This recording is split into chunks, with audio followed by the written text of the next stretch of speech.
Bonjour Ilana, bonjour à tous. Cette chronique ce matin sera une fois encore consacrée au procès des attentats qui arrivent à leur fin. Ce sera à la fin des plaidoiries lundi matin. Mais ce matin, un dossier intéressant. Les avocats des parties civiles ont voulu, par une démarche de droit hier, faire en sorte que la prise d'otage de l'Hyper Cacher le 9 janvier 2015 par Coulibaly soit requalifiée en tentative d'assassinat en raison des origines religieuses réelles ou supposées. Autrement dit, comme un acte antisémite. C'est Maître Korchia qui a plaidé aux côtés de Maître Klugman et Semama sur cette question qui a provoqué un débat avec le parquet national antiterroriste présent bien sûr à la Cour et les avocats de la défense.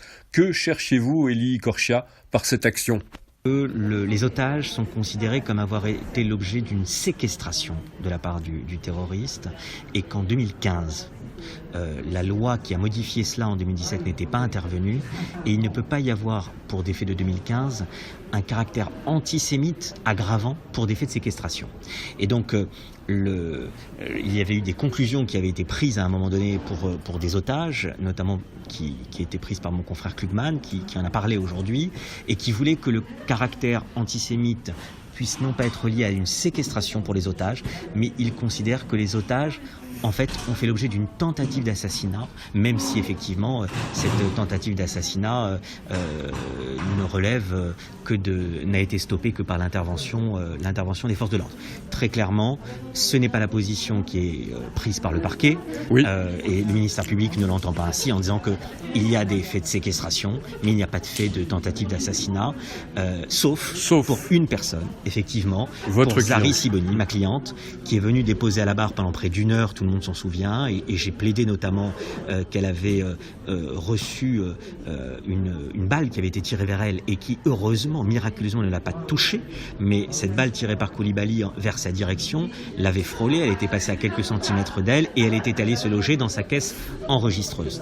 Pour Zari Siboni, en cette fin de procès, dans son réquisitoire, le ministère public a estimé que nous étions là, de par cette balle tiré en direction de Zari Siboni dans une tentative d'assassinat. Et là, effectivement, tentative d'assassinat, nous pouvons ajouter la circonstance aggravante d'appartenance à une religion, en l'espèce la religion. Ça, c'est important, mais ça voulait dire aussi qu'il faudrait que dans le droit, dans ce procès qui est dit historique, soit noté finalement le caractère aussi antisémite des agissements, en l'occurrence, notamment, mais pas seulement de Coulibaly. Je pense que l'antisémitisme transparaîtra dans la décision qui va être rendue. Je pense qu'après les 3 mois que nous avons vécus, il ne saurait en être autrement. Après, sur le point de vue purement juridique, la cour d'assises, peut-être, décidera qu'il y a eu des faits de séquestration pour les otages et que, par rapport à des faits de 2015, la loi ne permettait pas, mais seulement pour une raison procédurale, la loi ne permettait pas à l'époque d'ajouter le caractère antisémite.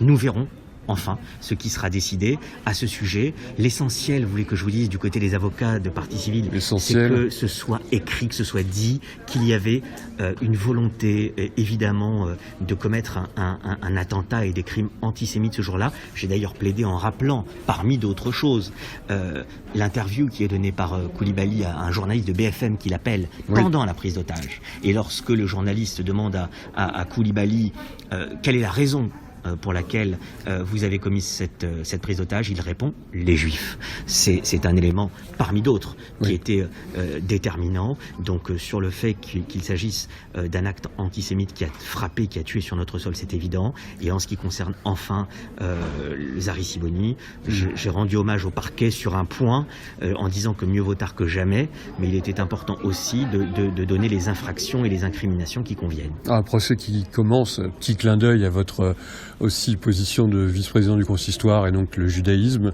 C'est la fête de Hanouka, première bougie. On voudrait que toutes les lumières soient faites, évidemment, dans ce verdict. Je ne peux pas m'empêcher de vous dire que j'espère bien qu'avec le verdict qui sera rendu le 16 décembre prochain, en pleine semaine, en pleine période de cette fête de Hanouka qui est la fête des Lumières, eh bien la lumière de la justice, j'espère, l'emportera sur ceux qui ont prôné et continuent à prôner, malheureusement dans notre pays comme dans le monde entier, l'obscurantisme. Merci, bonne fête de Hanouka, Élie Korchia. Et nous, on se retrouve cet après-midi.